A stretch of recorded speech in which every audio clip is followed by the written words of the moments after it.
Come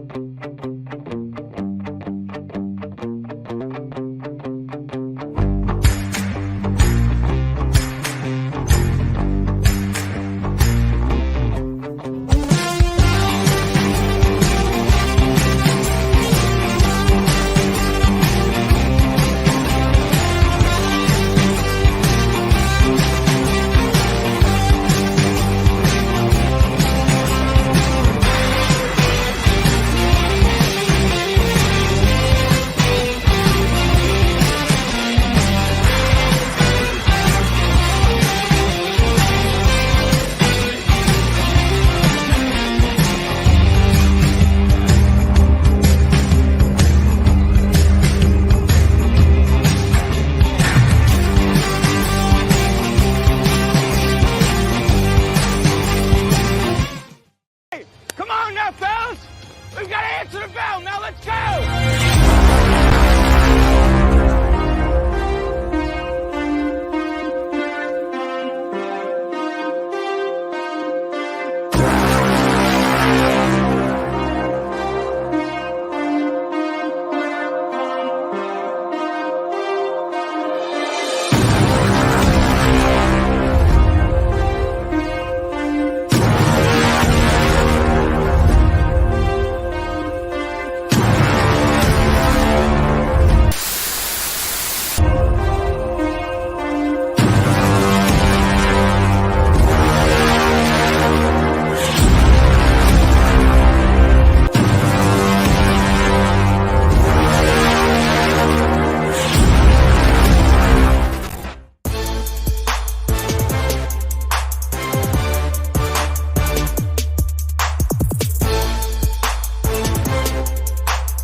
Hello, hello, hello. Welcome into Main Street Sports Today, presented by Mid-Tennessee Bone and Joint. I'm Chris Yao.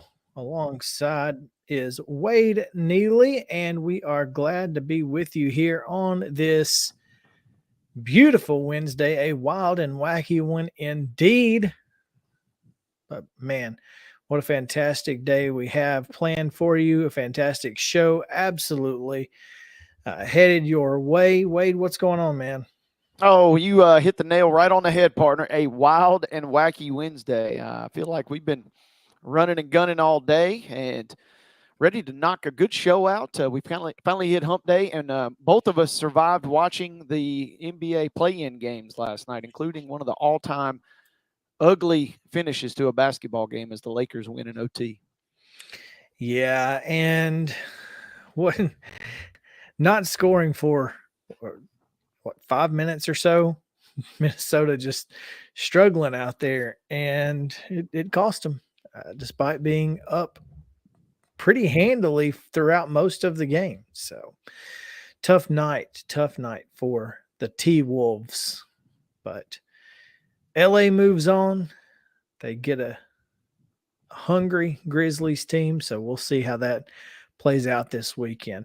Heather Williams will join us in just a few moments, of course, as she always does on Wednesdays. We'll talk with her about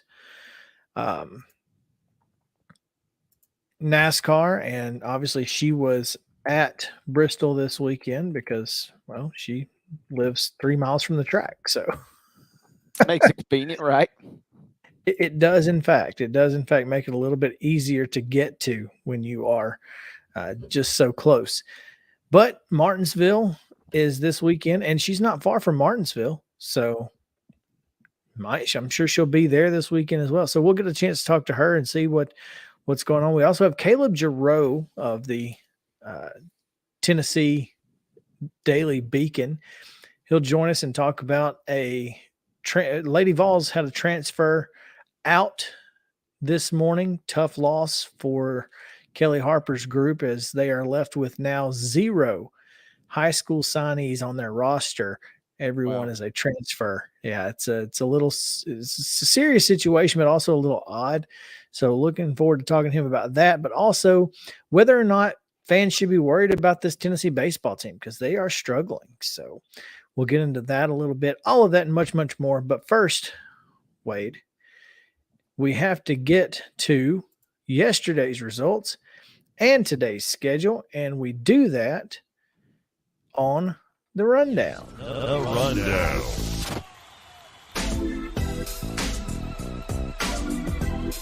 There we go. It always takes a little minute for the music to pop up, but here we go. Baseball action yesterday.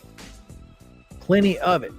Laverne 13-2 winners over Cane Ridge, and Canyon County 12-11 over Westmoreland. It was Centennial blanking Hillsboro 15-0, and Clarksville shutting out Graves County of Kentucky 7-0. It was Columbia Academy 12, BGA 2. Montgomery Bell Academy 4-1 winners over Christ Presbyterian. Clarksville Academy down Davidson Academy 15-0, and Eagleville was a 4-2 winner over the Middle Tennessee Monarchs.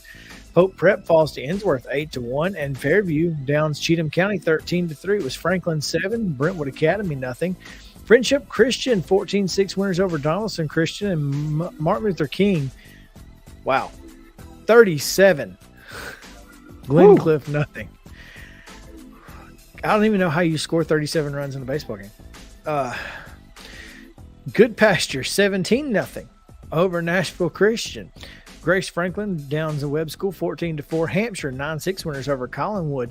Hendersonville shuts out Beach 6-0, and Gallatin 15-1 winners over Hunters Lane. It was Independence 13-3 against Columbia. Brentwood downs John Overton 10-0, and Dixon County 35-0 over Kenwood. It was Lewis County 9, Mount Pleasant 5, Portland 9, Liberty Creek 3.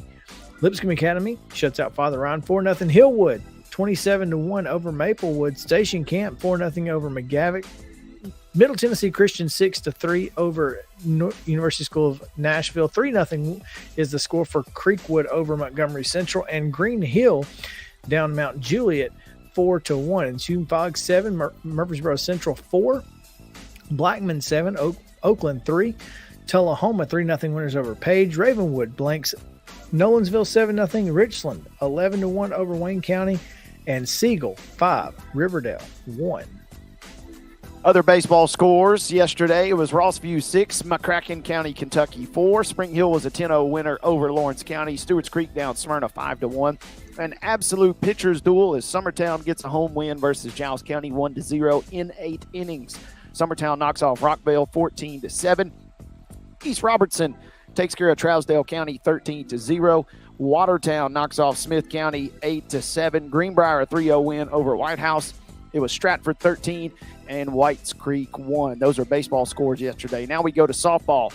It was Gallatin 8, Beach 3. Columbia Academy a 5-2 winner over BGA. Rockville takes care of Blackman 6-4. Stewart's Creek wins 20-0 over Cane Ridge. A lot of runs coming across in that game, as well as a Cornersville 23, Culleoka 0.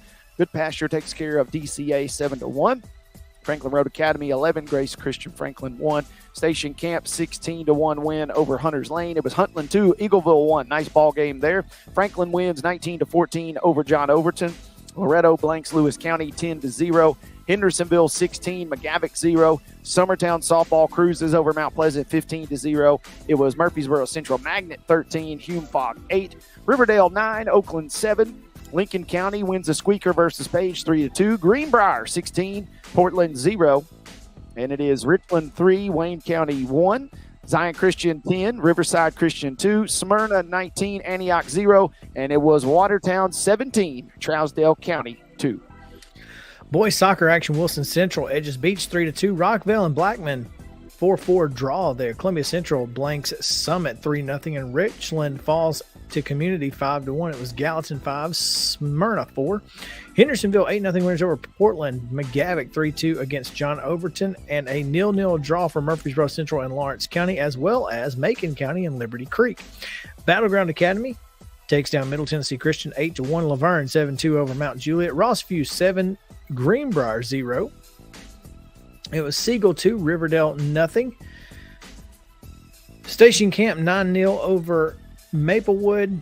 Smith County 4, Watertown 1, Merrillhide 7-0 over Westmoreland. White House Heritage doubles up White House 6-3, and Franklin Classical doubles up Zion Christian 4-2. In college baseball action, 7 innings, same score for both of these games. Vanderbilt 14, North Alabama 2, Tennessee 14, Eastern Kentucky 2, both of those in 7 innings. Belmont doubles up Austin P 12-6, while Lipscomb takes out Tennessee Tech 4-1. Georgia State gets a home win against Middle Tennessee State 5-2, and Stillman, with the bats were out in Stillman yesterday, 13-12 the score over the Firehawks of UT Southern. Junior college play, it was 12-3 the score for Vol State in game 1 against Lake Area Academy, and the Vols get a 16-2 win against Lake Area Academy in the second game of that set. Wabash Valley in 7 innings downs Columbia State 15-5.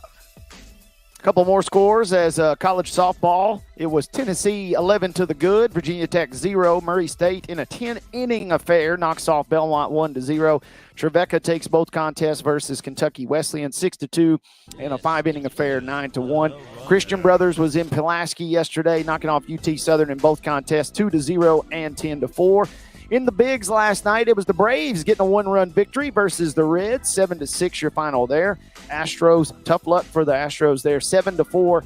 They fall to the Pirates. Cardinals get a 9-6 win over the Rockies. It was the Rue Crew knocking off the D-backs yesterday, 7-1. And in minor league baseball, good win for the Sounds as they knock off Norfolk by a final score of 8-5. Baseball action this afternoon at 3 o'clock is CPA at MBA. At 4 o'clock, you can catch Maplewood at Hillwood. At 4:30, it's Father Ryan hosting Lipscomb Academy. 5 o'clock, first pitches today, Summertown at Eagleville. Pope Prep hosting Innsworth. At 6 o'clock, it's Oakland at Blackman, and Davidson Academy at Clarksville Northeast. Columbia Central welcomes Independence, while Santa Fe goes to Culleoka. Hunters Lanes at Gallatin, and McCracken County hosting Rossview. Riverdale's at Siegel, and West Creek is at Stewart County. At 6:30, it's Ravenwood at Nolensville, and Portland at Springfield. And at 7 o'clock tonight, Beach welcomes Hendersonville. Mount Juliet's at Green Hill. Wilson Central goes to Lebanon, and Station Camp hosting McGavock. Softball action today, a couple of 4:30 starts. First, Clarksville Academy will visit Friendship Christian. Westmoreland goes to Smith County at 4:30 as well. Portland travels to Springfield. 5 o'clock starts. Franklin Road Academy is at BGA tonight. CPA will travel to Eazell Harding. Summit will visit Franklin at 5 p.m. Coming up at 5:30, you've got Creekwood at Greenbrier. It's a rare 6 o'clock start between Blackman at Laverne tonight. And at 6:30, light schedule in softball action. You have Oakland at Forest, and you have Coffee County traveling, I should say, to Siegel. Couple of boys soccer matchups on the schedule tonight, including one that you can hear on Pulaski Citizen Live. Giles County will travel over to Richland in a game they've rescheduled now on 2 different occasions. They'll play at 7 p.m. up in Linville.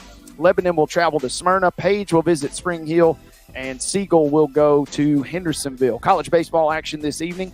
It was a morning-afternoon, hope I got that right, doubleheader as Cumberland traveled to Georgetown College over in the Eastern time zone there. Alabama Huntsville goes to Trevecca for a 5 p.m. start. And in college softball this evening, MTSU at Austin P. That game is on ESPN Plus at 5 o'clock. Also on ESPN Plus, you have Western Kentucky at Lipscomb. Major League Baseball right now, it may be over at this point. The Astros and Astros Pittsburgh. 7, Pirates 0 in the 8th inning, my friend. I like that. 8th inning, there you go. That's in progress at 2:10. So just a moments ago, Colorado first pitch against St. Louis at 2:40. The Brewers and Diamondbacks will close their series, and tonight at 6:20, the Reds will continue at the Braves. And if you're heading out to First Horizon Park to see Justin, you should get there around 6:35 for a first pitch as Norfolk continues their series in Nashville. And that is your rundown.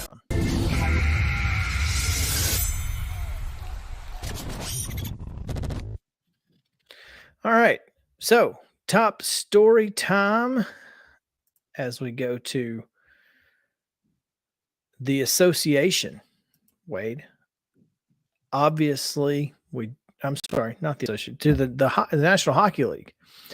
Nashville, we talked about them, had still mathematically possible to make the playoffs, but they needed Winnipeg to lose 2, and the Predators had to win both of their final 2 games. Well, unfortunately, Winnipeg did not hold up their end of the bargain. They defeated Minnesota last night 3-1 and ended the National Hockey League's second longest playoff streak So the Preds are now officially out.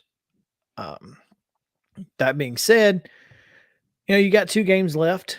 You got a lot of guys hurt. You got a lot of young guys up. Oh, and by the way, Milwaukee is in the playoffs in the AHL. So the question now is, what do you do if you're the Preds organization? Do you send them down, or do you keep them up, play these 2 meaningless games, and then send them back to Milwaukee? What do you do over the next 2 games? Yeah, I guess if I'm the GM here, I'm trying to do what potentially is best for the long-term sustainability of your franchise. And it's kind of a tough juggling act because trophies, stay in the trophy case forever. And if you could go ahead and potentially send some guys down, make a nice run, that would certainly go a long way toward bolstering your reputation and maybe just kind of continuing to establish that winning culture there. We talked with Pete earlier this week, Pete Weber, and he, had bragged about the depth and the quality that this franchise has had over the years in their both professional and minor league pipeline. So kind of a bit of an interesting situation. Just the real bummer about all this is kind of like you touched on, is that Winnipeg is taking on Minnesota. That is a very quote unquote losable game. And you're sitting there thinking, all right, just maybe we could get a little bit of luck here. And for it not to come down to at least the final game is a little disappointing. But unfortunately, I think the Preds are just snake bit with injuries, and there's just a few too many games that they kind of let slip through their fingertips throughout the course of the season that they're going to wish that they had back, because sitting right here at the end, so close to sneaking in, keeping that streak alive, and to come up just shy is always disappointing. And I'll be real curious to see how they respond and regroup, because like you said, the future is bright for this organization. And how do they turn that around going into next year will be what I'm curious about. Yeah, and how do you approach these last 2 games? I mean, obviously the young guys, you got to think they're playing for the future. They're playing for a spot, right? So they're going to be playing hard no matter what, even if it is Minnesota and Colorado coming in here.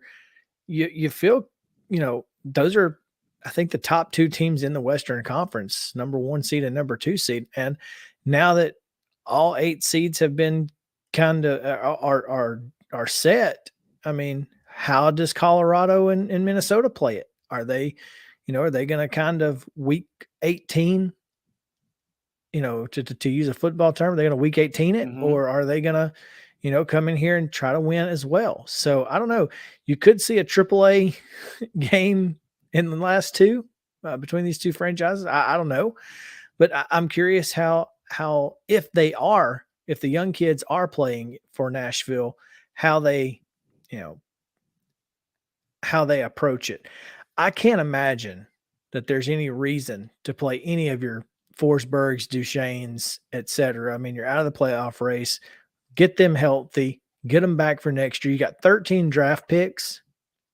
So just seems to me like an opportunity to kind of get folks healthy and get some folks some playing time.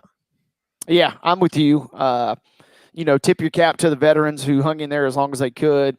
But now maybe a chance. But how many times do you hear the phrase, they're hockey players, and, they're going to rub some dirt on it and try and get out there if they can. These guys love to play. They love to compete. And I wouldn't be shocked if a couple of them slip in for a few shifts at least, if nothing else. But tough way to go out. And it's kind of unfortunate that you got the 2 quote unquote meaningless games there at the end. But still a great run. They were competitive down the stretch. A couple of weeks ago, before they kind of caught fire a little bit, it looked like they might just toil near the bottom of this thing before we ended the season. But they gave a little bit of a run.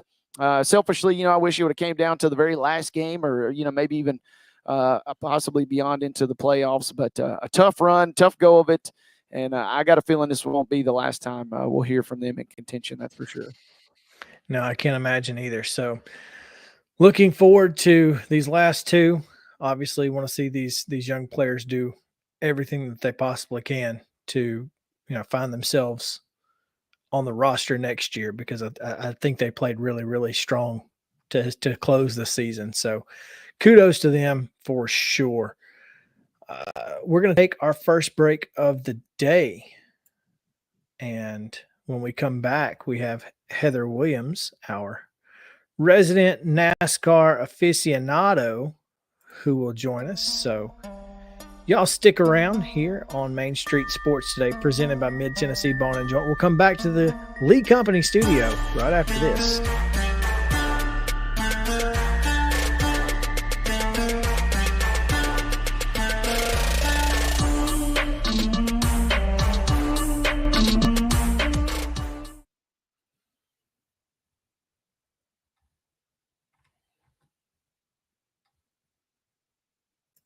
Mid-Tennessee Bone and Joint treats your orthopedic injuries and existing conditions. Our trained physicians will get you back in the game faster. Contact us at 931-381-2663 or www.mtbj.net.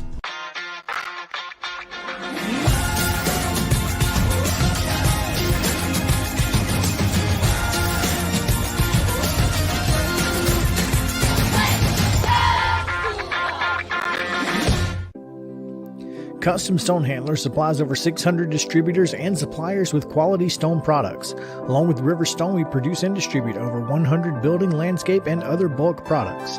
Our goal is to provide quality products, service, and partnerships to ensure our customers' success.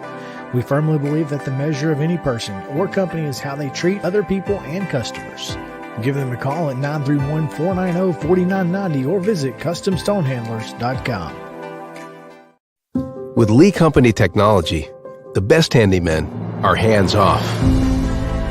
Lee Company techs have been using visual findings and other smart technology tools for years to add transparency and virtually take customers along. You see what we see, whether we're in a crawl space or on a roof. With Lee Company, technology helps us help you, no matter what's happening in the world or at your house. You can't see the sights without the sounds. From the crack of the bat to the roar of the crowd and everything in between, discover what Hit City has to offer.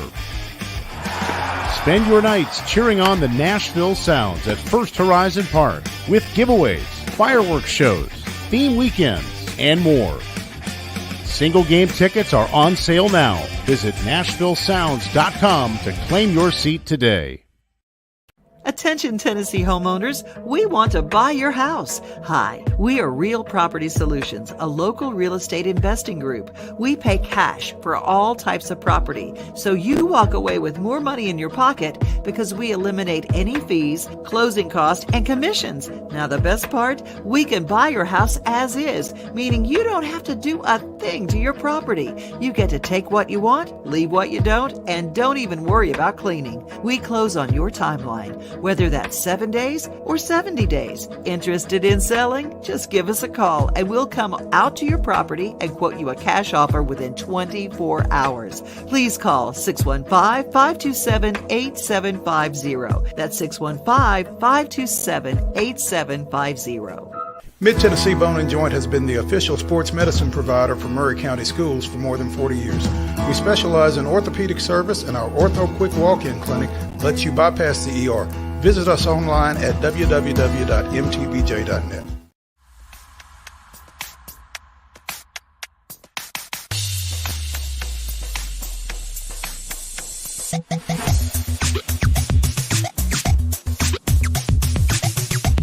Welcome back in to Main Street Sports Today.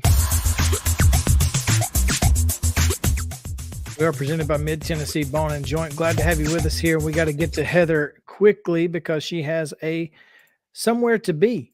And so we are now headed to the Real Property Solutions hotline, where we welcome in Heather Williams. And let's see. I got to get to her. There we go. Heather, are you there? Can you hear us now? Still can't hear us. Oh. Hey guys, can you hear me?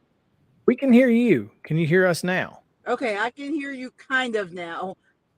Yeah, it's craziness going on here right now, but we are down a producer, and so I am having to wear some hats, lots of them. If you can hear us, just tell us. Obviously, what's the consensus on Bristol dirt? It seems very mixed after a few years. I think you asked me about Bristol dirt. You were breaking up pretty good there, but the consensus is still out. The jury is still out on Bristol dirt, and if it'll be back next year, I would say most of the drivers are against Bristol dirt going forward. I think they like Bristol in the on the concrete. The ratings were pretty good for the race. The attendance was pretty good for the race, but I don't know if it'll be back or not, and I don't even know if NASCAR knows it'll be back or not. Okay, that's that. Well, so there are no answers, just questions. That's great to know. But looking ahead, obviously, or I'm sorry, looking back at the race this particular weekend, yeah, you saw a lot of dirt guys finishing at the front, and they were really racing hard at the end of this thing, and it to me it was very entertaining finish. Yeah, I thought it was the best race of the three we've had so far. I mean, the finish last year was a little bit more dramatic because they wrecked each other, but I thought just the overall racing was as good as it's been this year. The track was as good as it's been. The track prep and all the drivers bragged on that and were really impressed with that. And I think you saw the actual dirt guys up front. I think the top 7 finishers are guys with dirt experience. So, I think it was entertaining. I just don't think that enough people think that we should be doing the dirt thing to begin with. So I think that's a little bit of the resistance there, is that they just don't think that stock cars, big, heavy stock cars, belong on dirt. I thought it was good racing, and I think good racing is good racing, but drivers, they're never happy. Yeah, well, there's always some ways to improve, right? There's no, they're never happy with anything, and I get it. I understand that, and hopefully, maybe that's one of the problems that they have, is that the dirt guys are winning the dirt race. Surprise, surprise. Well, up until this year, but it wasn't dirt guys up until this year. I mean, Joey Logano Right. won the first one. He's definitely not a dirt guy. And Kyle Busch won the second one. He's kind of a dirt guy, but not really. He's not Kyle Larson. I just think that they don't like to do things that are different or especially challenging, and this is both. So I don't think that the drivers have some say, but I don't think they're whining. As long as the racing is good, will have any effect on that. I think it'll have to do with more with the logistics and the ratings, and I don't know what their benchmark is for that. The ratings were down, but still quite good for this race. So I don't know what the metrics are, and Fox's desire to have this race and on Easter Sunday primetime has a lot to do with whether or not it'll stay. And Easter's really early next year. Can you run Bristol in March on the dirt? A lot of things go into that and factor into that. So still to be determined. And finally, I know we got to get you out of here quickly, so let's go to Martinsville. Are you headed to Martinsville? Or are you going to Martinsville? Okay, cool. And it's going to be an interesting test. Yes. Yeah, I am headed to Martinsville, and I think it's going to be an interesting test, for the short track program. I got a chance to talk to Corey LaJoy earlier today, and he talked about, this is really just the second test. I wonder if her... Martinsville last year in the spring was a terrible race, so it can only go up from there. And, we'll find out. We'll find out if NASCAR is on the right track with the packaging for the short tracks, or if they need to, get back to work and do a little bit more to make the racing better. There you go. Heather, we'll let you get out of here. What should we look for this weekend? All right. Talk to you guys later. All right. Have a good one.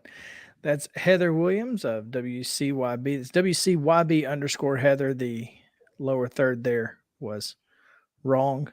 It happens. But yeah, looking back at this past week in NASCAR, Christopher Bell with the win. Not surprised that the dirt guys finished up near the top. Couple of things going on in NASCAR right now, Wade. Got one guy who's facing a major suspension after an arrest, unfortunate arrest in Cody Ware. But also NASCAR is apparently looking into the contact incident at Bristol between Ryan Preece and Kyle Larson. So there's that. And then Martinsville is a short track. And as you know, we've talked with Heather all year long, short tracks have not been as exciting as they have been over the past due to the way this new car is set up. There's not as much, bumping and moving guys out of the way as there used to be. So, I mean, I'm interested to see how that plays out this year, because they thought they had fixed it, and they may have, but you never know. It's every week is something different with NASCAR right now, because they're still trying to figure out this new car. Have you seen the new car and the I have not. racing? It is very unique in that it's a kit car. So like everybody has the same parts, everybody has the same supplier. So it's, there's a little bit of difference in the body style, between manufacturers, but not much. So it's basically a kit car. It's really interesting.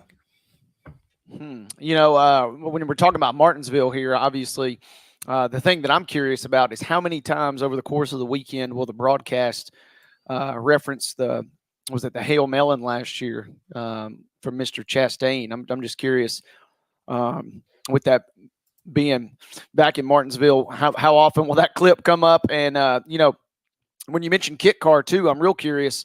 I guess just as a layperson, what does is that just I'm assuming for safety purposes, but also I guess in theory that's how you determine maybe who the quote unquote best driver is if everybody's kind of driving the same car, right? I think it's the idea. I don't know that to be a fact, but yeah, that's kind of what it has boiled down to. Is you're finding that everybody's kind of driving the same car, so we're going to find out who the best one is, and maybe that's the goal from the get go. I don't know. I come into it. I'm a little bit of a F1 fan, and every week you watch it, and you can pretty much set your watch by the same 2 or 3 teams are going to finish right near the top, and it seemed like that's how NASCAR was, maybe back several years ago. But that's kind of the way that I would interpret that, just as a casual fan, is we're just going to put everybody out in the same ride and just see who can drive it the best each and every week, and just kind of, I guess, adapt to the track, right?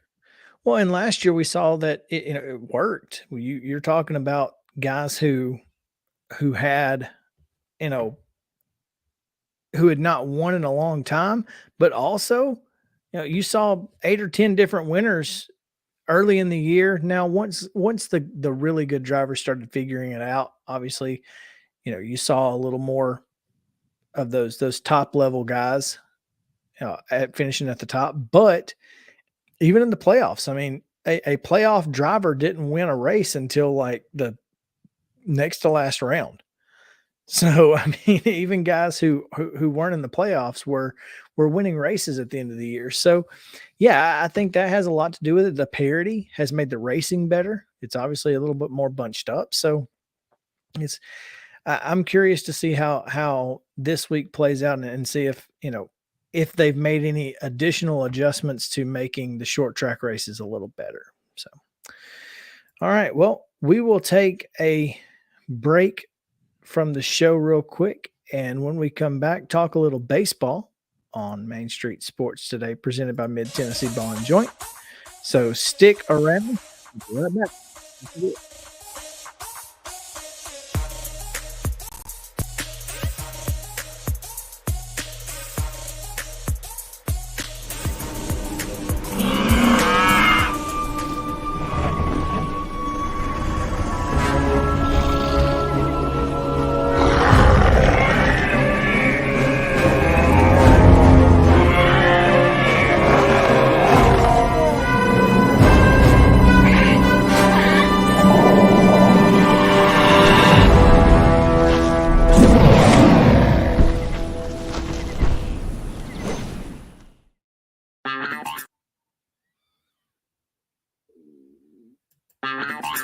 This is Chris Yao with Main Street Sports Today. Every show, Mo Patton and I welcome friends from all across the sports landscape, from high school coaches and reporters to national, college, and pro sports personalities. You never know who might stop by for a chat. AP Tennessee Sports Editor, three-time Tennessee Sports Writer of the Year 2020 TSWA Hall of Famer. She covers the Titans, the Predators, the Grizzlies, college football, and hoops. Please make welcome Teresa Walker. Former University of Tennessee, former Team USA Olympian, ex-Cy Young Award winner, R.A. Dickey. R.A., did I miss anything? Man, that was sweet. I need to listen to that before I go to bed every night. That was nice. Has 5 sports Emmys. That's not bad for the other guy in Wham, Ryan McGee. The other guy in Wham married the best-looking girl, Bananarama, so the other guy in Wham had a pretty good life. From preps to pros, we're taking on the sports topics you care about. Tune in across Main Street Media social platforms at 2 p.m. or on demand on your podcast distribution platform of choice. You've been putting back a few, and a few becomes a few too many. For a moment, you think about calling for a ride. Nah, you live nearby. What's the worst that can happen? You get pulled over, your insurance goes up, you lose your license, you total your car, you kill someone.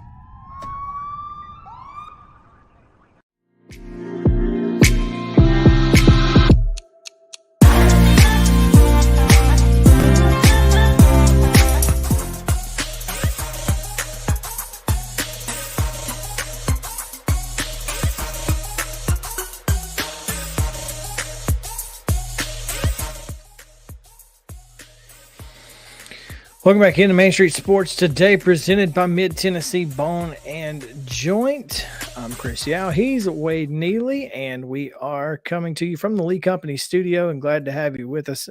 Before we get into baseball, I got to show you this, Wade. This may be the funniest thing I've seen in a long, long time. Let's see if I can pull it up here and make it happen. There we go. A comparison between the Soviet Union and Alabama football. And I'm going to be honest with you, it's pretty accurate. I mean, can you see this? I can't hear you. You're muted. You chose to mute yourself. Hey, well, that's maybe for the Alabama fans a good thing, because I was laughing extremely violently there. Borders and battles, Georgia. You know, that checks off right there. Ultimate goal of world conquest. And citizens excited by toilet paper and detergent is the one that really had me giggling a minute ago. That's pretty good stuff right here. I don't care who you are. So yeah, I could control corrupt officials, no doubt. No doubt. I mean, you know, hey, it makes you wonder just a little bit. I mean, just the similarities are there. That's all we're saying, right? You better watch out. Embrace bear iconography. I love it. That's kind of scary how seriously that is. Man, well, let's talk a little baseball, because your team just finished off a 3-game set and took the series with a pair of wins. Yep, reading about the Astros. They were already underway when we got on air today. They got a nice little 7-0 win. You know, they got up and suffered a walk-off last night, unfortunately. But good little bounce-back win. And Houston just continues. What did we say the other day? They're playing the entire AL Central. Now they've just migrated over and they're playing the NL Central at the moment. So they got that series coming up with Atlanta next weekend, which will be exciting on this show. I'll have to check in with you and Mo next week and get an update on that. But good win for Houston. I just feel like they're kind of just biding their time until, if they can just hang in there, you know, win the games they're supposed to win until Altuve comes back and they kind of start finding their way, settling down the rotation. I feel like they'll be in pretty good shape. You're probably not wrong. I don't know if you saw this last night in the Braves game, but the giant hat is a thing for Atlanta, and it's pretty funny. I guess if you hit a home run, you get the giant hat. And I'm like, it's kind of cool. I'm not gonna lie. It's certainly a look, and even going back to the NFL, I kind of groan every time I see the giant hat get busted out. But hey, if it's working for them, it's working for them. And that was a good win last night for them. Kind of winning a one-run game right there versus the Reds. Yeah, another one-run game, another tough one, and of course Kyle Wright making his first start since being on the DL, or the IL. Sorry, it's so hard to say that still, and it's not been the DL for a long time. But when you're coming back, making your first start of the year after kind of getting stretched out in AAA, you just don't know what to expect. Gave up 4 runs in the 3rd inning, didn't walk, but had the bases loaded. Hits a guy for the first run of the game, then an infield single, scores a pair, and then walks a guy for the 4th run. And the Braves battled back. I mean, just, continued to battle. And then, Barrero gets a home run in the 8th off of Joe Jimenez, who's struggled a little bit, but, our friends from up in Detroit are not surprised, I'm sure. But the big, and not a surprise for us, but the big surprise to most everybody, Jesse Chavez, this guy. It's like when he puts on a Braves uniform, he becomes an all-world reliever. In anybody else's uniform, he's absolutely terrible. And I don't know what that is. What in the world is going on? Jesse Chavez has a 0.00 ERA, by the way, for the year. Isn't it funny? And we were talking earlier this week about, not a change in scenery just per se, but a change in just habits and direction.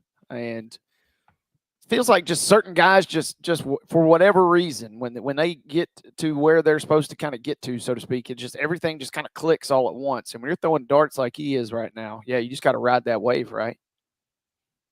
It's, last year they traded him and a starting pitcher, I can't call his name, for Rafael Iglesias to the Angels. And then not a month later, the Angels DFA'd him and the Braves picked him back up and he came back. So they literally picked up the guy that they traded. It's pretty impressive. It really is. So I'm interesting. I'm always interested in Jesse Chavez coming in to be a Brave because dude is lights out. It's almost like I'd almost let him be our closer at this point. Seriously, he started. I guess did he start a game in the NLCS against? Yeah, he started an NLCS game against the Dodgers, 2 years ago when the Braves won the World Series, and went 3 innings in a bullpen game. It's just he can do it all, and he's like 40 years old. It's crazy. Turning back the clock and showing the versatility, my friend. He's a different ball player when he's got the Braves uniform on. Jeff Passan, friend of the show, has been on the show with us in the past. Breaking news about an hour and a half ago, Salt Lake City Group joins MLB expansion chase. So a consortium led by the former owner of the Utah Jazz plans to pursue a Major League Baseball franchise in the coming years, touting the area's population growth, strong economy, and baseball history as draws for a coveted expansion slot. Big League Utah, group headed by Gail Miller. They join Portland, Nashville, and Las Vegas as potential either expansion or relocation spots. Las Vegas, though, the front runner to land the Oakland Athletics. If you can only pick 2, and I would assume they would only pick 2 because there are 30 Major League Baseball teams? So you got 30 MLB teams, 32 NFL teams. You've got Portland, Nashville, and Salt Lake City. Of those 3, where would you expect them to go? Well, right away you mentioned, I was already thinking it before you'd even said it, but Las Vegas just seems like the natural spot that franchises or leagues are looking, if they're going to expand, to potentially go to if they're not already there. There's already the rumblings and grumblings about an NBA franchise one day going to Las Vegas. That seems kind of like that's the new hot spot, especially with the success the Raiders have had since they moved. So that would be my first choice. And then, obviously selfishly, I'd like to see Nashville. Would you want to add two West Coast teams like that? And you mentioned, by the way, may show my ignorance here, but you mentioned history in terms of Salt Lake City. And I'm not just really drawing any major significant baseball breeding ground or history coming out of Salt Lake City, with all due respect to folks over there in the Beehive State. When I read it, I was a little concerned about saying it out loud. Okay, good. I thought you were getting ready to tell me that somebody very famous had played there, grew up there, and I was going to feel really sheepish after that, but I'm glad to hear that.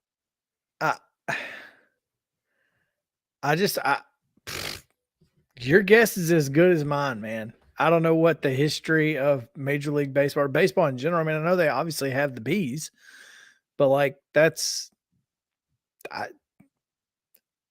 Steve Sarks, who's the CEO of the Miller Company, which is Gail Miller, obviously her company. Salt Lake is a major league city. We believe it as a top 30 media market in the fastest growing state in the country with the youngest population. That's where our attention should be, and we could accomplish bringing a team to the Wasatch Front. Now, do you want a young audience? That's the interesting question, and especially with the success they've had to start this season. Everybody was real curious how the pitch clock was going to go and the new rules, but it seems like things are trending in the right direction. Seems like attention is up, interest is up, and if you can kind of capture that somehow, then now maybe suddenly a sport that seemed like it was destined just for a bygone generation. Now, if you could somehow tap into that, then definitely you could have a marketing potential on your hands there. Their minor league attendance was 18th highest in minor league baseball. That's not great. 58, not the best. 58.73, the average attendance last year. You'd like to see that closer to 8 or 9, but it's still Major League Baseball. And if you get an expansion team, who knows? Obviously, if somebody relocates, then you've got that going. And there was a time that Tampa Bay was talking about relocating, and obviously Nashville would be a little better fit than relocating the A's, because you can't I guess you could put Nashville in the West.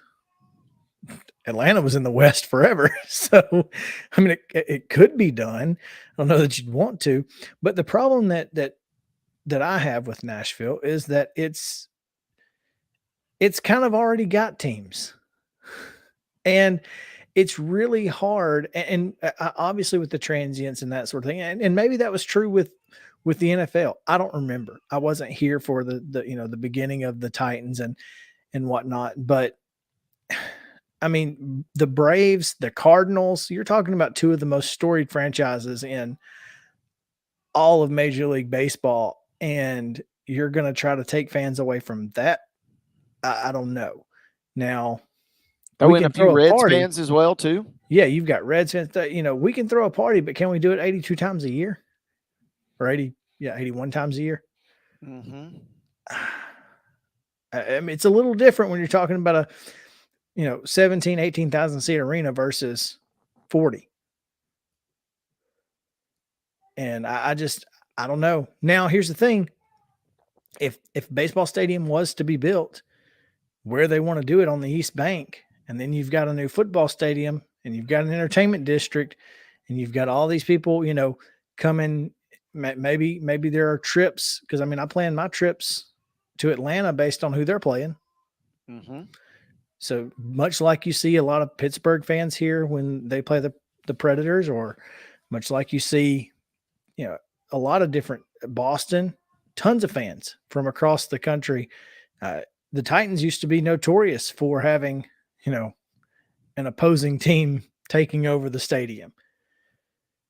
is that what you want? In baseball, I don't guess it matters much, but it just feels like Nashville doesn't have the demographic or the ability to have Major League Baseball. Yeah, and that's I said selfishly, just in the sense that I'm all for giving myself a little extra entertainment option there, and maybe having a team that I could really get close and root for. But as far as attracting those diehard fans, that would be a tough sell. Imagine you're a Braves fan, imagine you're a Cardinals fan living in Nashville, and all of a sudden you're kind of maybe expected or pseudo forced to root for a Nashville team. That's an awful tough sell for me. And so I would be, it's kind of almost to the point though, that if you build it in that entertainment district, hey, baseball, it'd be great if we got a home field advantage, obviously, especially if you get to the postseason, that'd be clutch, but it's almost like, hey, we don't necessarily care who comes out to the game. If you're already coming to our entertainment district over there on the East Bank, just as long as the seats are getting filled up, we don't necessarily care, which would be kind of disappointing. But it probably would also make a lot of money in that sense. Yes, and it would certainly help the thought process behind the new stadium. I think that's that would be a selling point for those who are in favor of the stadium, is that you're talking about, but on top of that, you'd have to build a stadium. So now you're talking about building a football stadium. You want to build a baseball stadium too? Yeah.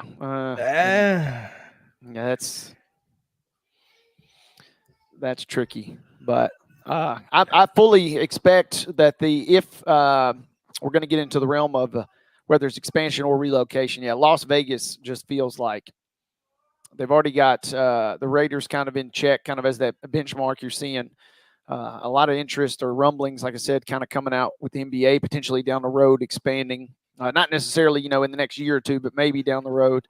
And Vegas just seems like it's already kind of been tapped as a spot that they're going to get into. But it would be cool to see Nashville. Portland would be certainly interesting. You got a little natural rival built in there with Seattle.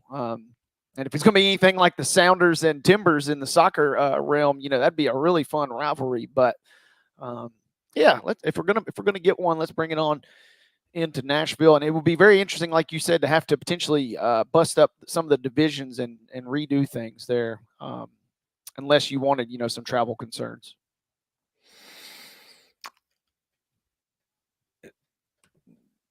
Yeah, I don't know. I think Vegas is the spot. But the problem you mentioned with it being West Coast, I mean, Salt Lake and Portland are the only other two options. That doesn't bode well. No, and you've kind of got. Well, I guess Houston could move to the Central. Boy, y'd love that, wouldn't you? Yeah, just go from the AL Central. And already moved us out of the NL. Now you move to the AL West. Now you move. The NL Central probably would be a little better, I guess, travel wise. But think about the AL Central, though. I mean, it's awful. Currently, I guess we're looking 6 or 7 years in the future. Who knows? Who knows? But it's I'd take those chances right now. I tell you that much, as opposed to having to play the Angels and the Rangers in Seattle every year. That's for sure. Go ahead. I think you said you have a shout out. Yeah. Also, real quick, how about this? A really good friend of mine. She lives in New York and she's from Loretto. So if you can just go ahead and mentally map that out in your brain real quick. But she got to go to the Mets game last night and check out our good friend, Mr. Ryan Weathers. Good little start for Ryan, his second appearance of the season. And it looks like he picked up the win on the mound, 5 innings of work, 3 hits, giving up just 1 run, struck out 3 batters. A couple of Loretto folks shining in the Big Apple last night. It was kind of neat to see, especially on social media there. Always excited when Ryan can pick up the W. Machado's double in the 5th gave him a 2-1 lead, and then Bogart's homered in the 9th. And, give him a 4-1 lead, but Mets scored once. Now, that being said, today the Mets are up 5-2 in the bottom of the 8th on San Diego. So there's that. Wish San Diego would start playing like they did against us. Sheesh. They took care of business in the A, but they must have got all their runs all out. right. Absolutely, yeah. Funny how that goes, isn't it? When they're playing your team, seems like whoever it is always has the best series of the season almost. It's like Garrett Cooper for the Marlins, man. That guy's a Braves killer. Of course, we'll trade for him, and he'll be terrible because that's what happens. That's how it goes, right? It's like, what are we doing? But no, seriously. Rand Carthen, Mike Vrabel, and Jeffrey Simmons held a press conference today to announce the extension that we talked about earlier this week. That's huge, man. And as we've told you on this show, Rand has a plan. And if you want a Rand has a plan sticker, you'll have to come see us at First Horizon Park. I will be there April 30th. So come see us. We'll also be broadcasting live from there on the 24th. That's a Monday. We'll be at First Horizon Park broadcasting live. So get your Rand has a plan sticker ahead of the NFL draft. But yeah, big signing, man. Getting that done will go a long way with this fan base, won't it? Yeah, I was, it was great when we had Mo on when that news broke the other day. I think all three of us kind of did a hip, hip hooray all at once right there because it just felt like if you let that kind of crumble and then potentially Byard also leaves, yeah, you're potentially already rebuilding, but it's just like, all right, now we're rebuilding with what? We're just reshuffling the deck entirely. And at least if you got Simmons and you somehow, get KB kind of back squared away and things look great there.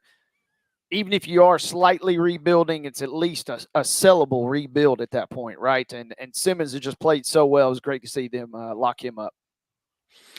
Yeah, I would have been, as a fan, very frustrated if a full rebuild was the plan. And I don't think that was ever going to be the plan. One, because you kind of can't. And I think, this doesn't really have any impact on the 11th pick of the draft. Because to me, you've got three options. It's a left tackle, it's Jackson Smith and Jigba, or it's trade out and go down. And this just, solidifies that defense. Kevin Byard solidifies the defense. You feel comfortable with maybe your cornerbacks at this point, with obviously Christian Fulton, and then you've got some young guys who have finally gotten some playing time. Roger McCreary, you feel maybe can play that number two wide receiver and man to man.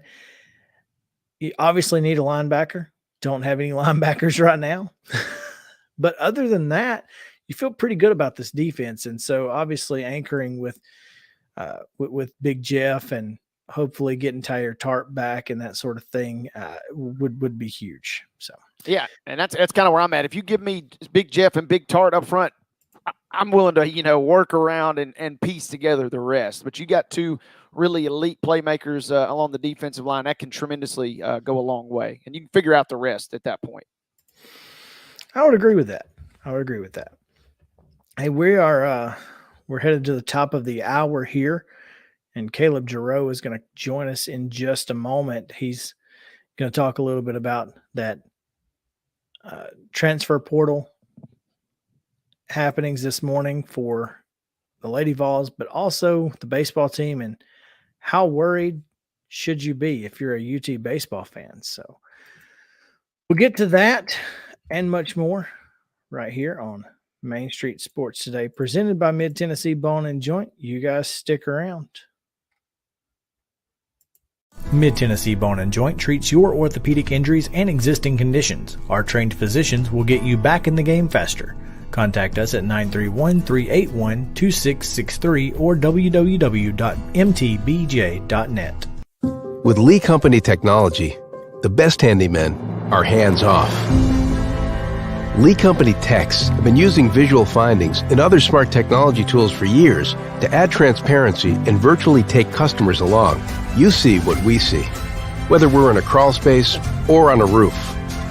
With Lee Company, technology helps us help you, no matter what's happening in the world or at your house. Jones & Lang Sporting Goods here in Columbia has been outfitting teams, officials, and anybody else from T-ball to college for 50 plus years. Be sure and check them out at 931-388-8060 or online at jonesandlang.com. Jones & Lang Sporting Goods, the look of a winner. Zion Christian Academy, zioneagles.org or 931-388-5731. You can schedule your appointment. Go tour their campus. It is beautiful over there, and you're definitely going to want to see it. Again, it's zioneagles.org. Give them a call, 931-388-5731, and schedule your tour today. A game without a crowd is just a scrimmage. A performance without an audience is just a rehearsal. Without your presence, high school sports and the performing arts aren't possible. Ensure that these essential extracurricular activities continue to enrich the lives of students in Tennessee. Purchase a ticket to your local high school's game or performance. This message presented by the TSSAA. You can't see the sights without the sounds. From the crack of the bat to the roar of the crowd and everything in between, discover what Hit City has to offer. Spend your nights cheering on the Nashville Sounds at First Horizon Park with giveaways, fireworks shows, theme weekends, and more. Single game tickets are on sale now. Visit NashvilleSounds.com to claim your seat today. Attention Tennessee homeowners, we want to buy your house. Hi, we are Real Property Solutions, a local real estate investing group. We pay cash for all types of property, so you walk away with more money in your pocket because we eliminate any fees, closing costs, and commissions. Now the best part, we can buy your house as is, meaning you don't have to do a thing to your property. You get to take what you want, leave what you don't, and don't even worry about cleaning. We close on your timeline, whether that's 7 days or 70 days. Interested in selling? Just give us a call and we'll come out to your property and quote you a cash offer within 24 hours. Please call 615-527-8750. That's 615-527-8750. Mid-Tennessee Bone & Joint has been the official sports medicine provider for Maury County Schools for more than 40 years. We specialize in orthopedic service, and our Ortho Quick Walk-In Clinic lets you bypass the ER. Visit us online at www.mtbj.net.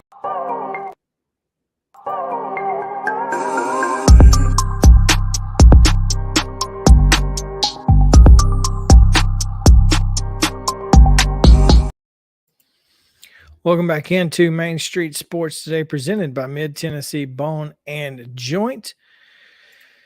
Chris Yao, alongside my partner for the week, Wade Neely, down in Pulaski. Plenty of fun stuff going on down there this week, and looking forward to reading more about it in the Pulaski Citizen. You can check them out.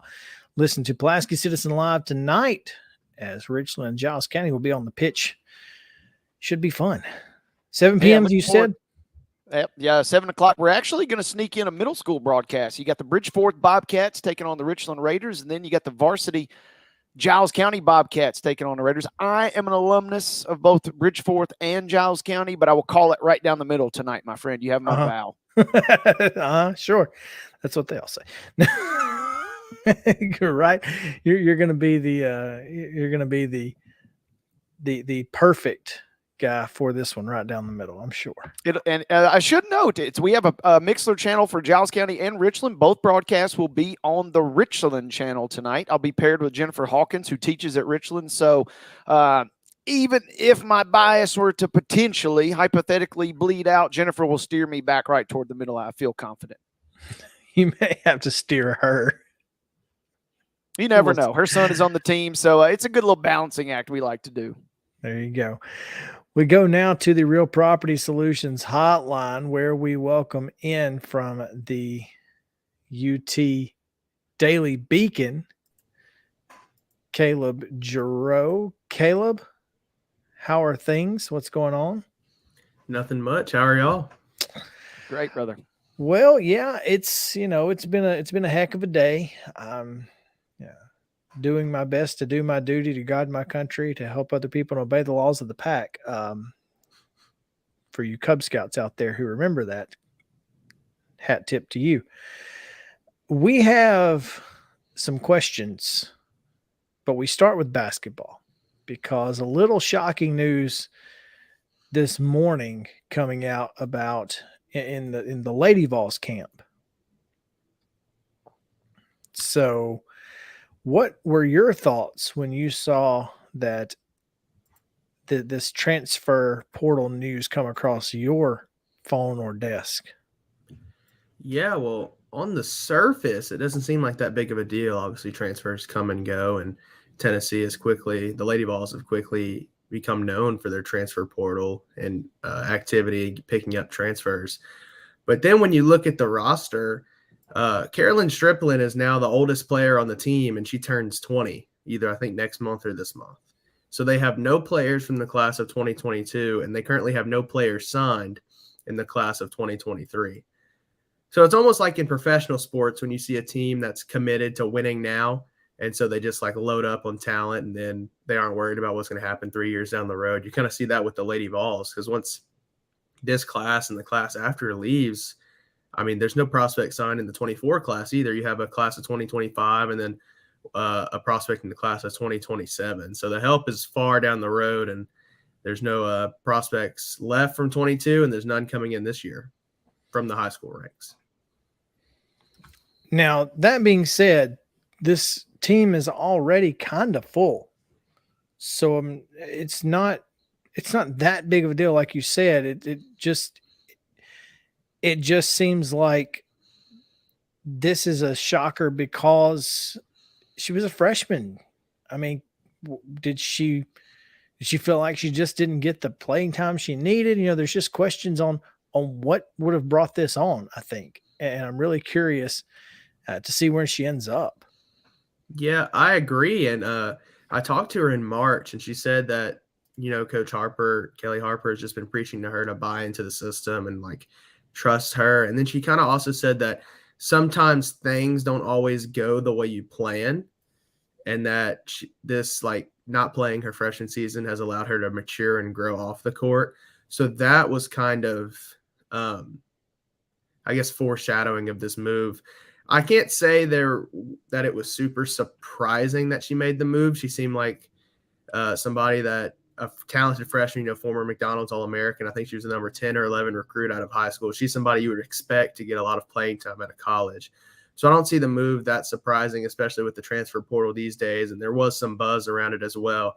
But I wouldn't be surprised if she ends up at another Power 5 school. She showed talents at times, but she also showed that she was still a freshman. And I feel like the best way to work through some of those freshman mistakes, you know, turnovers, picking up your dribble in the backcourt, stuff like that, is just to play more basketball.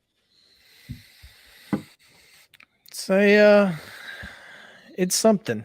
I guess I'm just worried about, you know, Kelly and the entire situation, because I feel like she's doing, every time she takes a step forward, something happens to push her back. And I don't know that it's necessarily her fault, but a lot of people are going to put the blame on her, and rightfully so. She is the head coach, but you know, in this world that we live in, it's a different animal, isn't it? Yeah, I mean, shoot, the transfer portal has changed everything. You basically have free agency, and it's not ending anytime soon. I think it closes March 11th or something, a date around that time. So I mean, we can still see more movements. I know Tennessee has already brought in a point guard, which was obviously a big thing that they needed this season. They brought in Destiny Wells from Belmont. She'll give the Lady Vols an instant boost. And now I wouldn't be surprised if maybe they find just another body to maybe replace Justine Passat. She didn't have that big of a role this season, but still just having her on the bench and learning basketball was going to be a big thing. And Kelly Harper talked about it over and over, how good she was going to be and how much they worked with her, like individually and then on a personal basis, and watched film with her. So that way her sophomore, junior, senior year, we could see her thrive. So it is curious to see. Maybe I feel like Kelly Harper was taking more of the long run approach to where she was waiting for Justine Passat to thrive as a junior and a senior once this older class graduates. But now I'm curious to see what other transfer portal moves are made going in or out. Yeah, and I guess that was my Caleb for you. My question for you, Caleb, is does this maybe, with the lack of prospects, either signees coming in or prospects down the road, because you painted a little bit of a grim picture in that regard in terms of their prospects. But I'm curious, does this maybe kind of teeter toward like a paradigm shift where we've seen some teams, especially like on men's basketball? I think about Arkansas and a few other programs where they really steer away from those high school commits now, and they're really kind of just, as you touched on, just all in, almost like a free agency approach. Is that kind of a shift maybe we're looking in terms of recruiting with the program? Well, I think with Tennessee, they'll never completely get away from high school recruits. Obviously, they have a couple of recruits down the road who are ranked very, very high in their classes, obviously early. But with the Lady Vols, it kind of recruits itself. So down the road, once people see that the program maybe has a little more stability, then high schoolers will come. And I know that Kelly Harper has talked about hitting the 24 class hard, but she also said they check the portal every morning. They check to see who's in it, if they can help the program. So I feel like she's utilizing that as well. But basketball especially, I don't know how sustainable the transfer portal approach can be, because it's a very, I guess, intimate sport. You have 5 players, and if there's no team chemistry there, like we saw with Tennessee early on in the season, there's going to be a lot of struggles, because it's not like football where if you get a transfer offensive lineman, you can just plug and play the offensive lineman. They could probably make it work. Basketball, you need to know where everybody's at all the time. You need to know what your teammates are thinking on the court. There's not as many players. You could have locker room issues. So obviously down the stretch, Tennessee figured it out and made a little run in March. But early in the season, you could tell that the transfers were not gelling as quickly as Kelly Harper had hoped. So hopefully down the road, I think, and Kelly Harper said that she'll learn from that, bringing in so many newcomers, that it takes a second for the team to gel. So this season, with only 1 newcomer compared to last year, I think it was 5 or 6, that they probably won't have those team chemistry issues as much. There you go. Speaking of women's basketball, before we get out of that, Caleb, we want to mention, obviously, Jordan Horston being taken by the Seattle Storm. So obviously great for her, and looking forward to seeing her playing in the WNBA.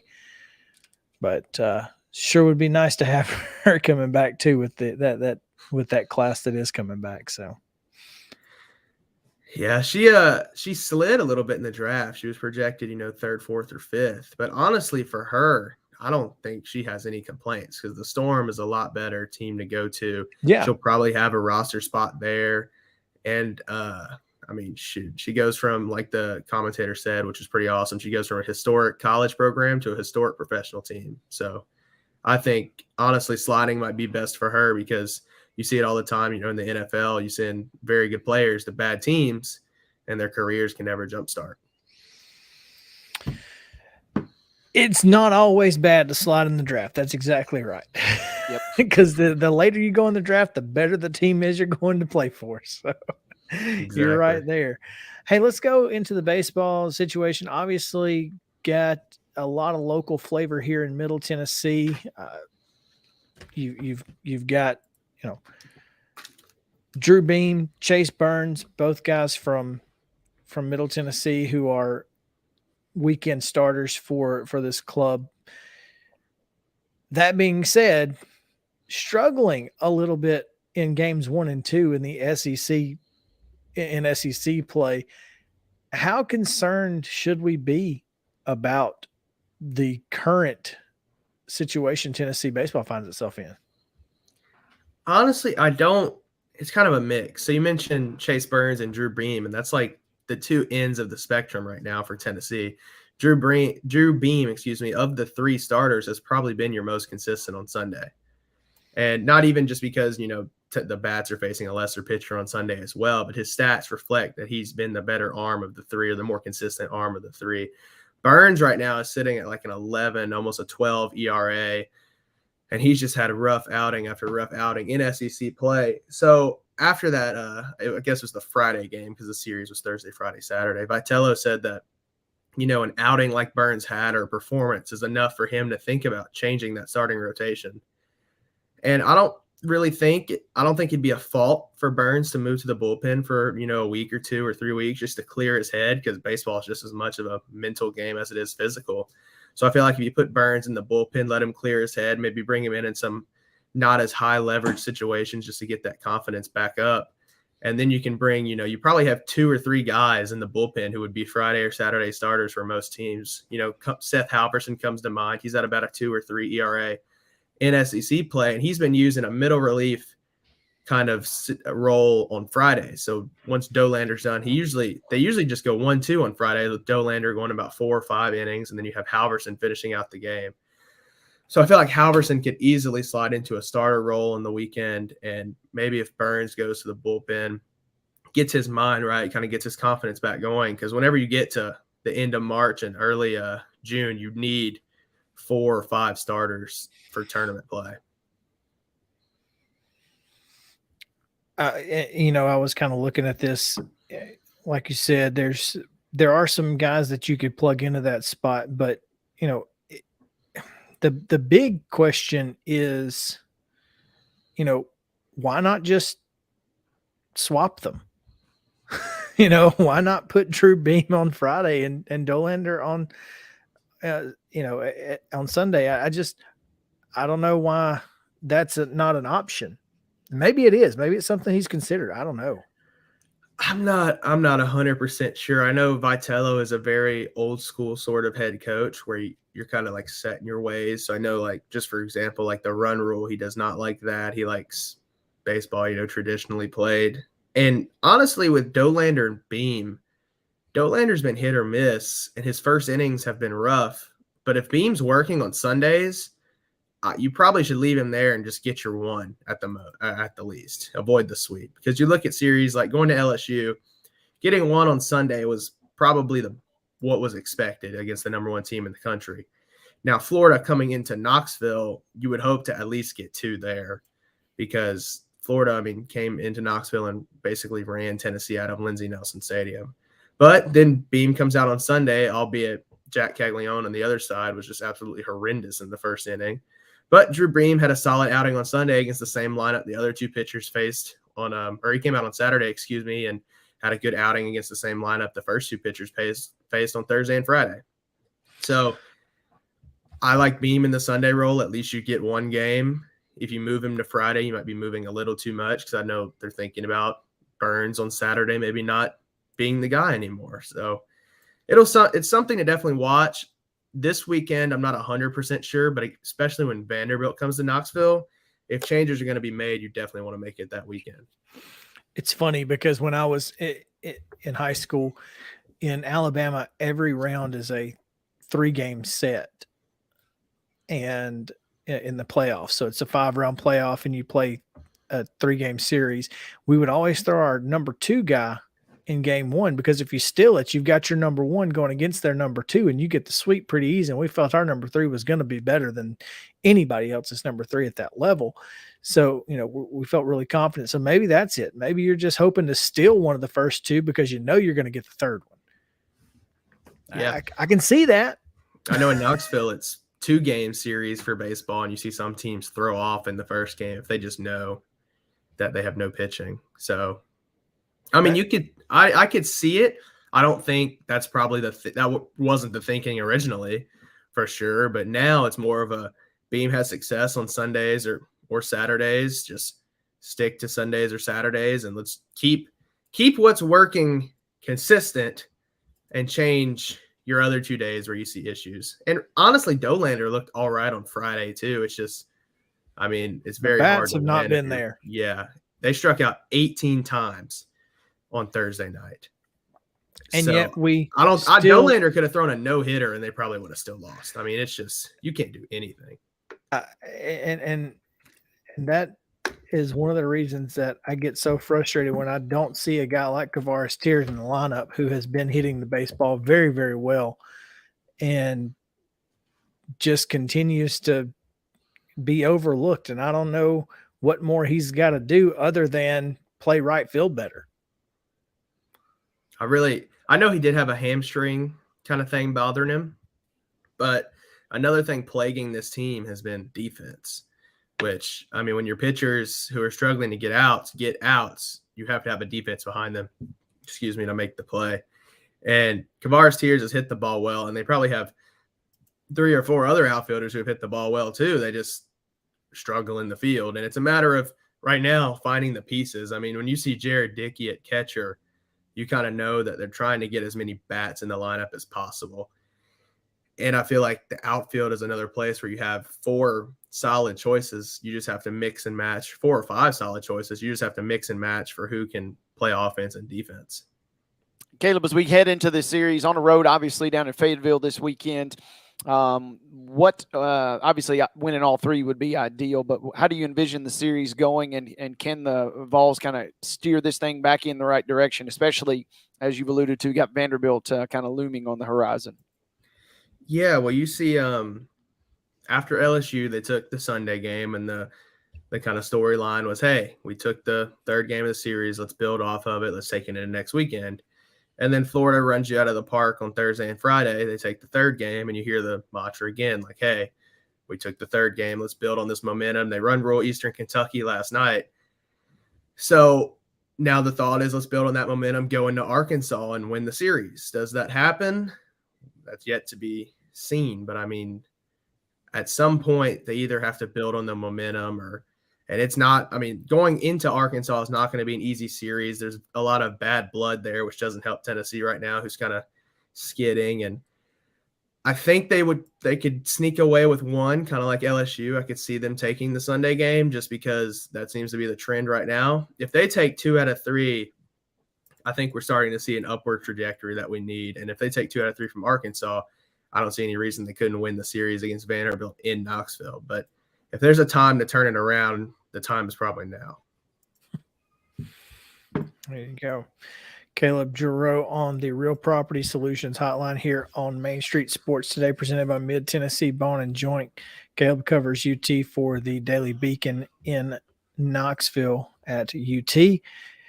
Caleb, always a pleasure, always bringing the good stuff, and we appreciate you, man. You do a heck of a job, and we are smarter for having talked to you today. Yes, sir. Y'all have a good one. Take care, Thank you, Caleb. All right. We are going to take another break because I've got to figure out where to go from here.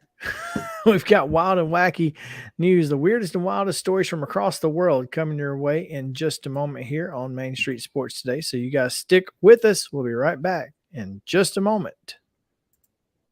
Walmart Supply Chain is hiring in Lebanon. Earn up to $22.25 an hour when you join our new fulfillment center. Enjoy competitive pay and premium perks, including 100% paid college tuition, 401k match, flexible schedules, a free Walmart Plus membership that includes discounts, and free Paramount Plus, paid time off, and so much more. Fulfilling work starts right here. Text JOIN to 240-240. That's JOIN 240-240 to apply now.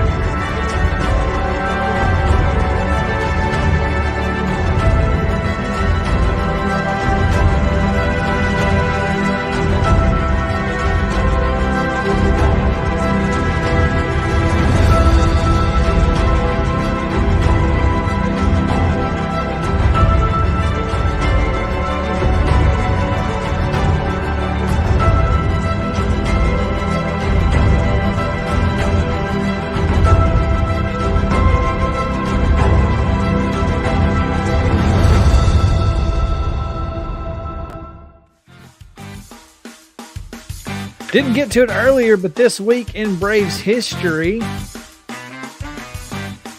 always fun.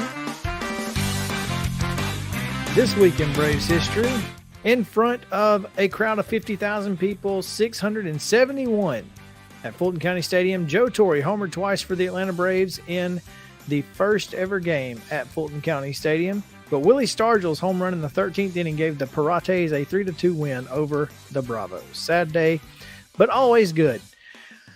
Special this day in Astros history. Nolan Ryan makes his debut with the Houston Astros after spending the previous 8 years with the California Angels. He also hit a 3-run home run in the 4th inning, but the Astros fell to the Dodgers 6-5 in 17 innings. And you know what? If I had to guess, I bet he pitched more than 9. Wouldn't be shocked. And, also I wouldn't be surprised if he was ticked he didn't drive in more runs than on the 3-run homer, knowing Nolan, right? Right. It's like, y'all couldn't get anybody else on base for me. I can do this all myself. Screw you, Joe. I saw that in our rundown sheet, and I was tickled because, Nolan Ryan, what a gamer. Says, guys, I hit a 3-run homer. Come on now. Can we not get a little more run production? It's funny. It's because it reminds me of the Game 6 of the World Series in 95 when Tom Glavine said, would somebody score a run? Because they're not. And of course, Justice hits the solo homer, and that's all was needed. Bada bing, bada boom. Hey, let's go to the weirdest and wildest news from across the world. We go to Berlin, where German officials have seized a van entering from the country of Belgium. Authorities said on Wednesday. Federal police set a patrol on Monday, stopped the vehicle at a highway exit on the edge of a border city in a town I'm not going to try to pronounce because it's Aachen, so just like Aaron, and found cooked bats. You heard me. Cooked bats. And I know you're dying to see the cooked bats, so I'm going to show them to you. I'm not, but I feel like, oh, that is brutal. So yeah, and here's the even more so, not only cooked bats, but a ton, 2,000 pounds of unrefrigerated fish.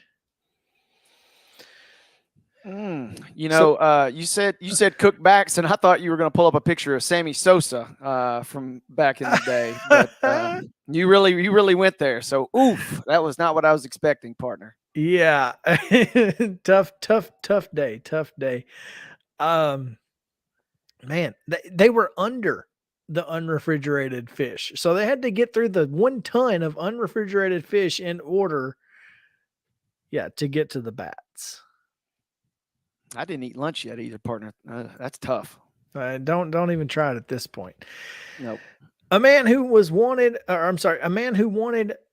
a deputy's attention at a Circle K in Florida, Joseph Paul Bouchard. That's right. 57 years old at 1:30 a.m. was at the Circle K on Highway 27 in Sunset Harbor Road in Summerfield, Florida. He told when the deputy told Bouchard he needed to complete a traffic stop, Bouchard returned to his vehicle, took out a Silver Taurus 22 caliber handgun and fired 3 shots into the air. There were people nearby. Oh, now you'll come over here, he says.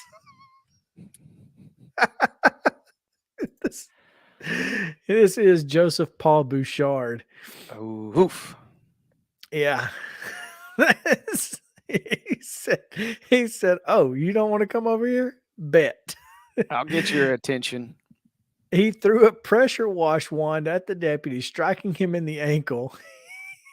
The deputy ordered him to the ground. He ignored the commands, of course. The deputy had to use a stun gun twice. Who then Bouchard fell to the concrete and was transported to a local hospital for evaluation. And he was then arrested on firing a weapon in a public place, battery of a law enforcement officer, and resisting arrest. Yeah, tic-tac-toe right there. And you led everything off with the infamous words, Florida man. That's Florida man. Trust me, Florida man will get you out here. So you got to be careful. But that's wild and wacky, the weirdest and wildest news from across the world. And we appreciate you guys hanging out with us here on Main Street Sports today. We'll be back tomorrow, hopefully with Justin, so that this show goes better. We'll see you then on Main Street Sports today.